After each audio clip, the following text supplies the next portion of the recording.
Hey guys, welcome back to our channel. ഇന്ന് നമുക്കൊരു കുട്ടി ഡേ ഇൻ മൈ ലൈഫ് കണ്ടാലോ? എങ്കിൽ വായോ. പണ്ടൊക്കെ ഒരു 10 മണി വരെ കിടന്നുറങ്ങിയിരുന്ന ഒരാളായിരുന്നു ഞാൻ. 4 മണി 5 മണി സമയത്തൊക്കെ എഴുന്നേൽക്കുക എന്നുള്ളത് എനിക്കൊന്നും ചിന്തിക്കാൻ പോലും പറ്റാത്തൊരു കാര്യമായിരുന്നു. പക്ഷെ ഇന്ന് എനിക്കതിന് പറ്റുന്നുണ്ട്. കാരണം എന്താന്ന് വെച്ചാൽ ഇന്ന് ഞാനൊരു ഭാര്യയാണ്, ഒരു കുഞ്ഞിൻ്റെ അമ്മയാണ്. അപ്പോൾ നേരത്തെ എഴുന്നേറ്റല്ലേ പറ്റത്തുള്ളൂ. പഴയ പോലെ മടി പിടിച്ച് കിടക്കാനൊന്നും പറ്റത്തില്ലല്ലോ. അപ്പോൾ ഗായ്സ്, ഇന്ന് രാവിലെ നമ്മൾ പുട്ടും അതുപോലെ തന്നെ പഴം പുഴുങ്ങിയതും മുട്ട പുഴുങ്ങിയതുമാണ് നമ്മളിന്ന് ബ്രേക്ക്ഫാസ്റ്റിനാക്കുന്നത്.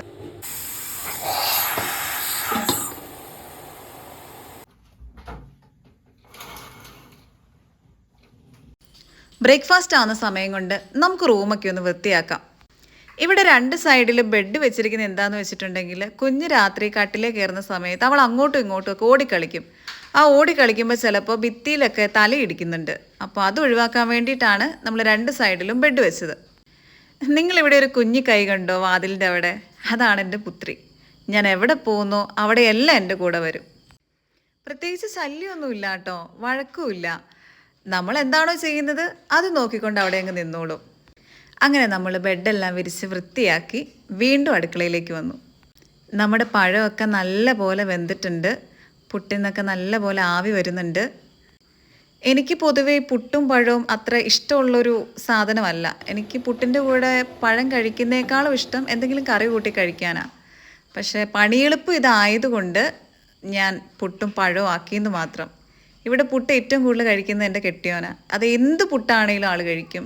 റാഗിപ്പുട്ട്, ഗോതമ്പ് പുട്ട്, അതുപോലെ ചോളം, അരിപ്പുട്ട് എല്ലാം കഴിക്കും. എനിക്ക് പക്ഷേ അരിപ്പുട്ട് മാത്രം, അരിപ്പുട്ടിനോടാണ് എനിക്ക് താല്പര്യം. ഈ വീട്ടിലെ ചെറിയൊരു പുട്ടുറിമീസാണ് എൻ്റെ കെട്ടിയോൻ. അങ്ങനെതാ നമ്മുടെ പുട്ടും പഴവും മുട്ട പുഴുങ്ങിയതും ഒക്കെ ആയിട്ടുണ്ടേ. എനിക്കെപ്പോഴും ഞാൻ ചെറിയ പുട്ടാട്ടോ ഉണ്ടാക്കുന്നത്. പുട്ട് അധികം കഴിക്കാൻ താല്പര്യം ഇല്ലാത്തതുകൊണ്ട് ചെറിയ പുട്ടേ ഉണ്ടാക്കൂ. അതിൻ്റെ കൂടെ ഞാൻ കുറച്ച് തണ്ണിമത്തനും കൂടി മുറിച്ചെടുക്കുന്നുണ്ട്. എനിക്ക് പൊതുവെ തണ്ണിമത്തൻ ഭയങ്കര ഇഷ്ടമുള്ള ഒരാളാണ് ഞാൻ. ഫ്രിഡ്ജിൽ വെച്ച് തണുപ്പിച്ച് കഴിക്കുന്നതാണ് കൂടുതൽ ഇഷ്ടം. അങ്ങനെ ദേ നമ്മൾ തണ്ണിമത്തനെല്ലാം മുറിച്ചെടുത്തു. ഇനി നമുക്ക് വേഗം ചായ തിളപ്പിക്കാം. നല്ല ചൂട് പുട്ടിൻ്റെ കൂടെ നല്ലൊരു കട്ടൻ ചായ. ആഹാ, എന്താ രസം. അങ്ങനെ ദേ നമ്മൾ ചായയൊക്കെ ഒരു കപ്പിനകത്തേക്ക് ഊറ്റി റെഡിയാക്കി വെച്ചു. അങ്ങനെതാ നമ്മുടെ ചൂട് പുട്ടും കട്ടൻ ചായയും അതുപോലെ നമ്മുടെ പഴം പുഴുങ്ങിയതും മുട്ട പുഴുങ്ങിയതും ഒക്കെ റെഡി ആയിട്ടുണ്ട്. ഇനി നമുക്ക് കഴിച്ചിട്ടാകാം ബാക്കി വിശേഷങ്ങൾ. ഓക്കെ, അങ്ങനെതാ നമ്മൾ ചായയൊക്കെ കുടിച്ചു. ഇനി നമുക്ക് ഉച്ചയ്ക്കത്തെ ഊണിൻ്റെ പരിപാടി നോക്കാം കേട്ടോ. നമുക്ക് ആദ്യം ചോറിനുള്ള വെള്ളം വെക്കാം. വെള്ളം തിളച്ച് വരുമ്പോഴത്തേക്കും നമുക്ക് അരി ഇട്ട് കൊടുക്കാം. അതൊരു പാത്രം വെച്ച് നമുക്ക് മൂടി വെക്കാം. ഇന്നത്തെ ഉച്ചയൂണിൻ്റെ കറികളെല്ലാം എനിക്ക് വളരെ ഫേവറേറ്റ് ആയിട്ടുള്ളതാണ്.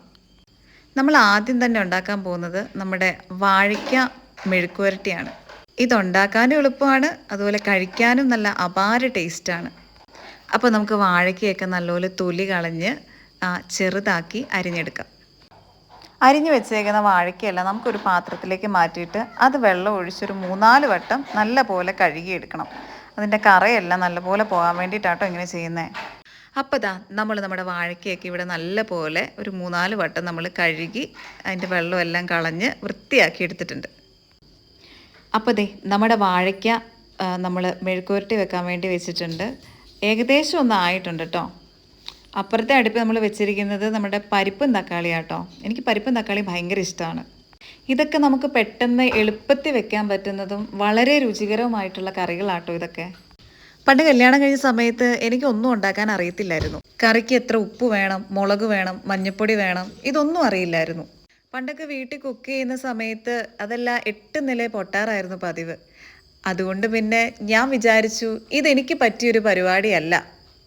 അതുപോലെ തന്നെ ഞാൻ എന്തുണ്ടാക്കിയാലും ശരിയാവില്ല, അങ്ങനെയൊക്കെയുള്ളൊരു ചിന്തയായിരുന്നു എനിക്ക്. അതിനൊക്കെ ഒരു മാറ്റം വന്നത് കല്യാണം കഴിഞ്ഞതിന് ശേഷമാട്ടോ. കല്യാണം കഴിഞ്ഞതിന് ശേഷം കുക്ക് ചെയ്തേ പറ്റൂ എന്നുള്ളൊരു സാഹചര്യം വന്നപ്പോൾ കുറേയൊക്കെ യൂട്യൂബ് നോക്കിയും അതുപോലെ തന്നെ ഓരോരുത്തർ പറഞ്ഞു തന്നും അങ്ങനെയൊക്കെ ഓരോന്നുണ്ടാക്കാൻ തുടങ്ങി. ആദ്യമൊക്കെ ചിലതൊക്കെ ഫ്ലോപ്പായി പോയിട്ടുണ്ട്. ഞാൻ ഇപ്പോഴും ഓർക്കുന്നുണ്ട്. ആദ്യമായിട്ട് ഞാൻ ഉണ്ടാക്കിയൊരു ഉപ്പുമാവ്, അതുപോലെ ഒരു പയറ് മെഴുക്കുവരട്ടി, മുട്ടക്കറി, അമ്പേ പരാജയമായിരുന്നു. അങ്ങനെ ദേ നമ്മൾ നല്ല മത്തി വറക്കാൻ വെച്ചിട്ടുണ്ടേ. അതുപോലെ അപ്പുറത്തെ അടുപ്പിൽ കുറച്ച് കടലയും തോരൻ വെക്കാൻ വെച്ചിട്ടുണ്ട്. ഇപ്പോൾ കുറച്ച് ദിവസമായി യൂട്യൂബിലും ഇൻസ്റ്റഗ്രാമിലും ഒക്കെ കടല തോരൻ വെക്കുന്ന വീഡിയോ കാണുന്നുണ്ട്. അപ്പോൾ പിന്നെ ഞാനോർത്തു ഇന്നൊന്ന് വെച്ച് നോക്കാമെന്ന്. അങ്ങനെ ദേ നമ്മുടെ കുക്കിംഗ് ഒക്കെ കഴിഞ്ഞു. എനിക്ക് തോന്നുന്നു കുക്കിംഗ് പിന്നെ എളുപ്പമാണ്. അത് കഴിഞ്ഞിട്ടുള്ള ഈ ഒരു ക്ലീനിങ് ആണ് നമുക്ക് ഏറ്റവും പാട്.